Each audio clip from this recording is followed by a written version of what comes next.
Good afternoon, Clearlake, and welcome to Man About Town.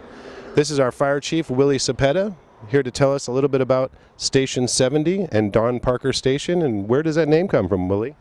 Don Parker was a longtime volunteer, a longtime farmer in the community. He had a walnut drying operation over here off of Burns Valley Road, and promoted through the different ranks to be a fire chief for a long time. And I, back in the late 70s to the early 80s, I used to run calls with him as a kid, and my sister was a dispatcher here. He retired out of here in just about the summer of 1985, I believe it was, and passed away just a few years ago. And in dedication to his commitment to our community and to our department, we named our main station after Don Parker. Amazing man. Amazing man. And about how many years ago was that we named the station after him? It's been about 12 years now, 14 years ago we named it, and we finally got the plaques put up, and it's dedicated to him. And the road that is access into our station is for Mike Mattiota, that was killed in the line of duty in 1984. Excellent. Well, thank you, Willie. We're going to do much more on this. We're going to visit on the inside, and later on, Willie has said we'll be doing a ride-along. Look forward to it. So, Willie, you said you've been here since the 80s. Just how long have you been with this fire department? I've been with this department. I started as a volunteer in 1984 here, and went to work for Lucerne Fire in 1985 and 86, and then got hired here permanently in 1987. Filled every rank from firefighter, paramedic to engineer to captain to battalion chief to assistant chief, and then promoted to fire chief in January of 2012. Promoted to fire chief, you said? Yeah, so this is going into my 7th year. My career actually started in 1980 in high school in Middletown, and I was a volunteer in 1980, and just never outgrew it. That's amazing. So this house here, Station 70, houses 24-hour firefighters? Yeah, we have 6 personnel on 24 hours a day, and we run 2 advanced life support ambulances and an engine and a company officer to kind of oversee the operations. And we run about 5,200 calls annually for service. That is amazing. And where do these gentlemen stay while they're here? We have an upstairs sleeping quarters, and in reflections to the passing of Measure D, we have 1 person staffed at our Lower Lake Station, downtown Lower Lake. So here we are in the general living quarters for our firefighters, and tell us a little bit about it. This was actually opened up and built about 20 years ago. We started on the project. This last year we finished punching out some walls and adding some more bedroom space. We have 6 people 24 hours a day here, but we have paramedic interns that come from various colleges that do their 480 hours of internship with us. So at times you'll have 8, sometimes 10 people up here, covering our community for calls for service. So not only this is a teaching fire department as well. Yeah, and actually we've been an EMT internship and paramedic internship for about 18 years now. And we have 8 different colleges that send their students to us, and the 480 hours they get here there is just no comparison to the variety and diversity of calls they get here. Oh, that's amazing. Fire service is one of the careers that really teaches you all life skills. You have to be able to cook, clean, have respect for one another, get along with individuals. The profession itself teaches you other life skills, reading, writing, and arithmetic. You have to be able to write a report. You have to be able to understand mathematics for your equations for doing medication dosages to patients. We're working a fire. There's an equation of how much water is going to be needed to put that fire out. So every potential life skill, cooking and cleaning and doing your own laundry and folding laundry and holding yourself accountable, fire service is a one career than military that teaches you all of that and self-discipline. So it's, this is a total of 38 years I've been here this June as far as in fire service, and I have never had a day I didn't want to put my uniform on. In 38 years, it's exciting every day. Well, that's an amazing feat for someone who's been in this business for so long, and no one had any idea how much it took to actually be a firefighter. It does. I started off as a volunteer in 1980, and every year it got more and more work, more and more types of courses at Firefighter Academy and EMT training, and the various components of what make a fire officer is you have to have prevention, and you have to have instructional methodology, and you have to have arson investigation, you have to have command and ethics, and a whole variety of courses. So becoming a firefighter just begins your educational pathway. When you get out of high school, you think it's good, and fire service is ever changing. When I got into it, hazmat was starting to come too, and hazmat is a key component of things that we do nowadays, whether it be the illegal operations of marijuana or methamphetamines, but what's traveling on our roads. And after 9/11, we identified, there were chemical, biological, radiological, nuclear, and explosive potentials, and we had to be prepared for that because we are the first responders, and we had to be able to get in there and identify that, and save as many people as we can, but also at the same time protect our communities. So we have 3 different shifts. We run 3 platoons of 6, and an A, B, and C shift. And so they will bring what they're going to need for their 48 hours here, and then usually whatever's left over, they'll either say don't eat it or go for it. That's a challenge sometimes when it comes to ice cream, and when we pan around the refrigerators, that's why they have their own individual refrigerators, is because of the ice cream usage. But it has full cooking capabilities, and like I said, the guys are here for 48 hours to cook their breakfast here, their lunch here, their dinner here. They respond right out of here for a call. Most of the time they don't get a full meal because we'll get a call and they have to come back and heat it up. So like I said, it's all the conveniences. It's really a home upstairs of the fire station.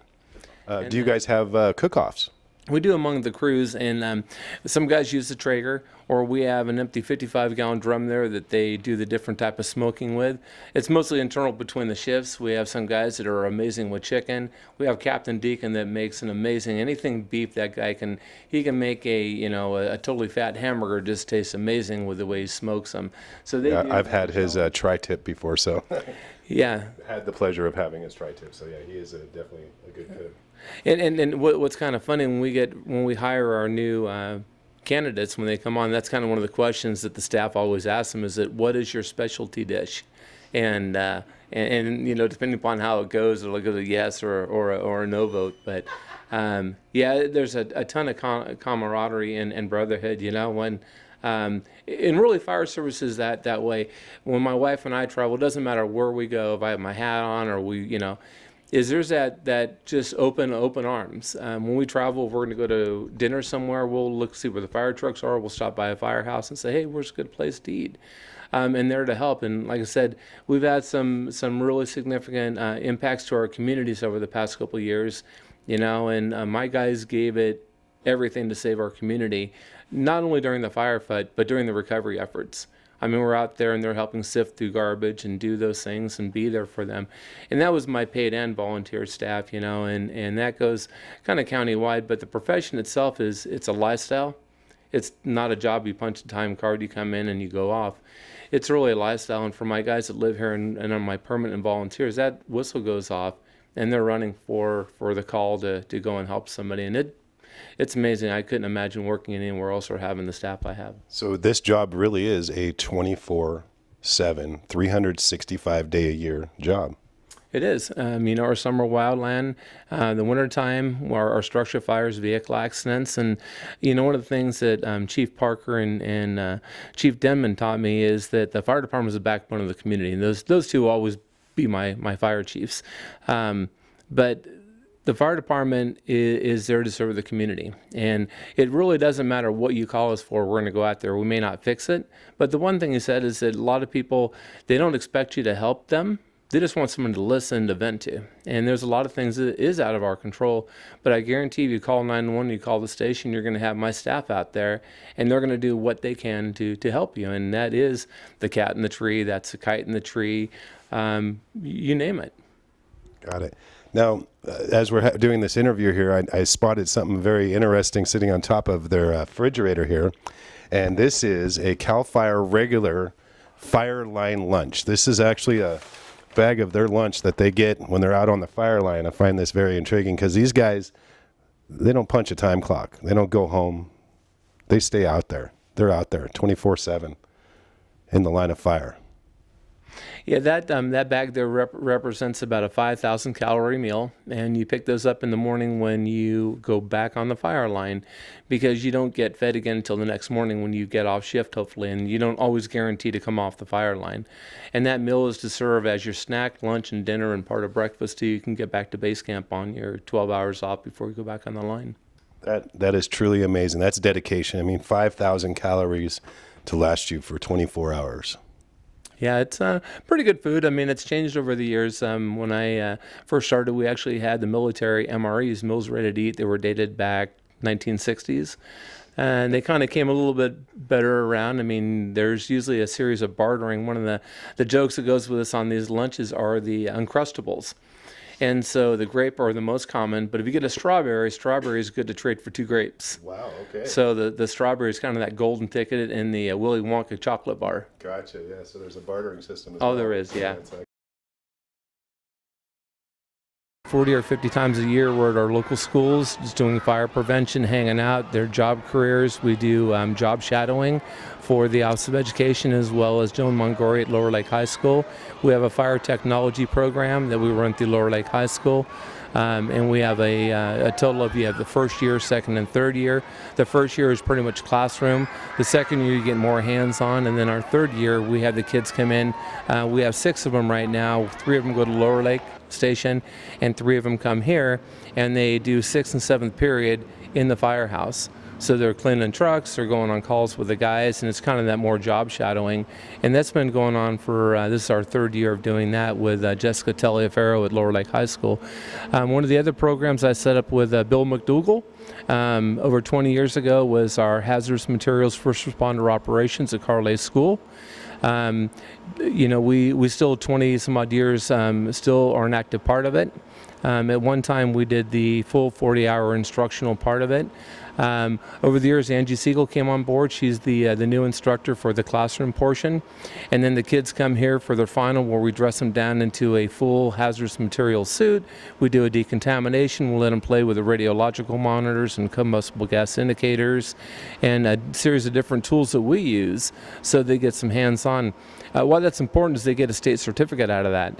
So at a Clearlake School, when you graduate, if you take that class, you have a California Specialized Training Institute state certificate that you're hazardous materials awareness or operations, which in the job market, they're going to go to work anywhere. Just having knowledge on hazardous materials is really one more step on their resume above that other person coming into it. We have over the years done a day in the life of a fireman for the Boy Scouts. So they've come in here in the morning, we do our equipment checks, we cook lunch together, and then just sort of hang out for a little bit and they go home. We do our paramedic intern, we do our EMT intern. Connaught Dye Education School, we take their kids for internship. We have a young man, Dakota Perry, from Middletown High School that's doing the senior project as fire service. So there really isn't anything that we don't do in our community. We're really involved with our local civic groups, whether it be the Lions Club, and we're helping them do the 4th of July, the Lioness Clubs, the Seroptimus, the Rotary Club with their fire recovery efforts. There isn't anything in the community they can't ask us to come by. I encourage more community members to come by and see what we do a ride along with us, so that you actually have an idea where your tax dollars go, and get a better insight of what we do. We're kind of portrayed on TV to have, we sit and wait for calls. And it's really not like that. We have equipment testing we have to do. We have to test all our hose every year. There's a series of annual testings and things that go on. And that's all in lieu of the 5,200 calls for service every year and the hours of training that go on in each shift for EMS and fire and the different challenges we face. Could you talk a little bit about the every 15 minutes? Yeah, actually, we did the very first every 15 minutes here in the county, and I believe that was 1996 with Lance Mino from CHP. Previous to that, there was an event early in my career that was on Dam and Lake Street in Lower Lake, resulted in 3 fine young men dying in the accident. And that is really kind of what the every 15 minutes is, even though it was already kind of portrayed doing that every 15 minutes down in the valley. We hosted the first year here in 1996, and it's about a 6 or 9 month process of planning for this, to fund it, to get all the players together. And we try to make it as realistic as possible for the kids realize that drinking and driving are not a good mix, and they kill people. And so we try to make it as realistic as possible. And over the years, one of my retired deputy chiefs, John Eckhart, his daughter was one of the fatals in that scenario years ago. And in talking to John afterwards, because you actually have the sheriff's deputy arrive at your home, and you have to go to the mortuary and you have to identify your child. And so it's pretty realistic. Moreover is you have the day of the accident, and then you do a retreat. And my wife, Rochelle, her and I did the retreat 2 or 3 times. And it is amazing because every walk of life for that child, you have the ones that are kind of the country bumpkins, and you have the ones that are out in left field. And every variety of students you can imagine is within these 24 kids that come out. And you actually spend from about 2 o'clock in the afternoon till the next morning when they actually do the ceremonies at the school.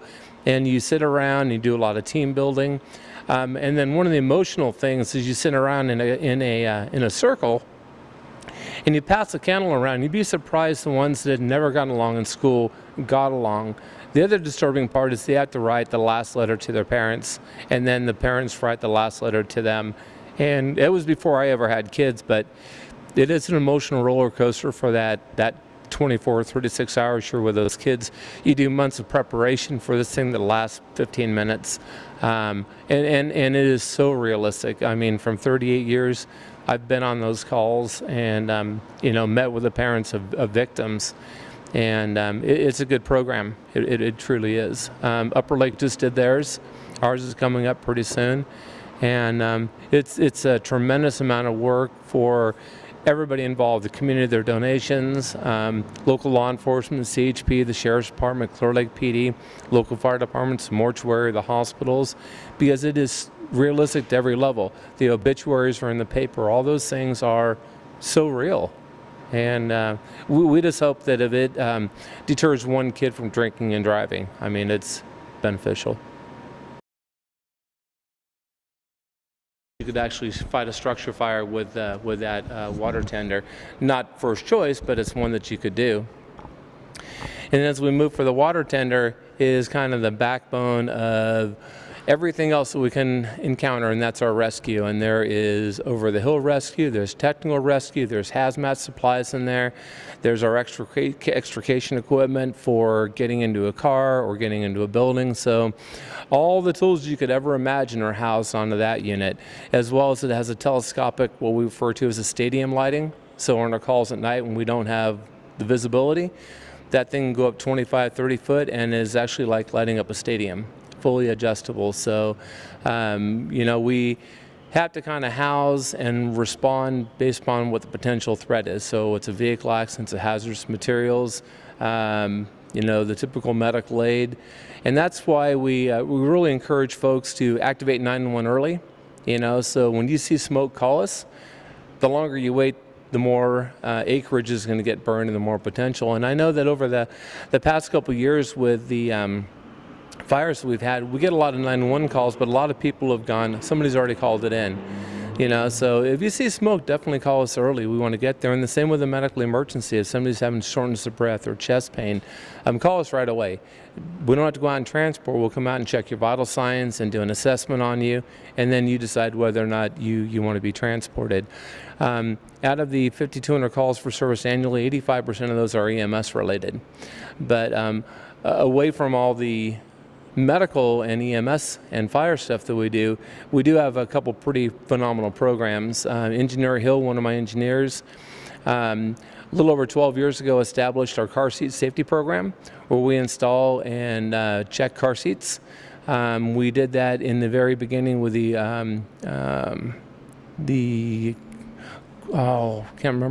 core group out of AmeriCorps group. They were the ones that we really originally set it up with them, and they tapered off, and then CHP got into it. So I still have about 6 technicians that actually check and do car seat installations. When we have a vehicle accident in our district, we'll bring a car seat out to install it. If you need a car seat and you come in to get one, get in to make an appointment. The other programs we run are called the Healthy Heart. So for our student athletics at Lower Lake High School and Lower Lake Elementary, we'll do a 12 lead on them. And if we think that there might be something with their heart, we can give that to the parents, and they can seek additional cardiac evaluations on those students. It's similar to a program that's been around for a great deal of time. It's called the Nick of Time. But it's surprising the amount of student athletes that die of what we call sudden cardiac arrest, SCA. And over the last 2 years, we've had them in Napa, Sonoma, and in the Greater Bay Area, and it's simply, a young athlete that goes out and there potentially was a heart condition that was never picked up, and then all of a sudden it occurs. One of the other programs we run is called a TBI. It's called Traumatic Brain Injury Awareness. And so when we talk about concussions, it's not just football, it's baseball, it's basketball, it's volleyball. Concussions are cumulative, as we've seen over the years, and what the NFL has come out with is that the additional concussions that we may receive as an individual can lead to stroke, it can lead to Parkinson's disease, it can lead to early dementia, it can lead to all those different things. In our football teams, they have more protective equipment, but there's still that potential for that concussion to occur. So we have a little coach's corner. We teach them about it. We give them checkoff sheets, and we have sheets for the parents, for the athlete, and for the coach. And then there's an assessment they can do, and they do that about every 5 or 10 minutes. Of course, at all the football games, we have EMS personnel that intervene too, but it's for those coaches to be aware is that, hey, this is a potential long-term injury that a child can suffer from. Willie, thank you so much. This was such an informative show this week. I do appreciate your time, and I want to thank you again. Thank you. And like I said, my investment in this community is second to none. And come by, see me, come by and do a ride along, come by and see what your firefighters do. We'd love to have the community stop by and say hi. Well, we thank you, sir, because it's evident that you really do work hard, and you really do and really are concerned about our community. Thank you, sir.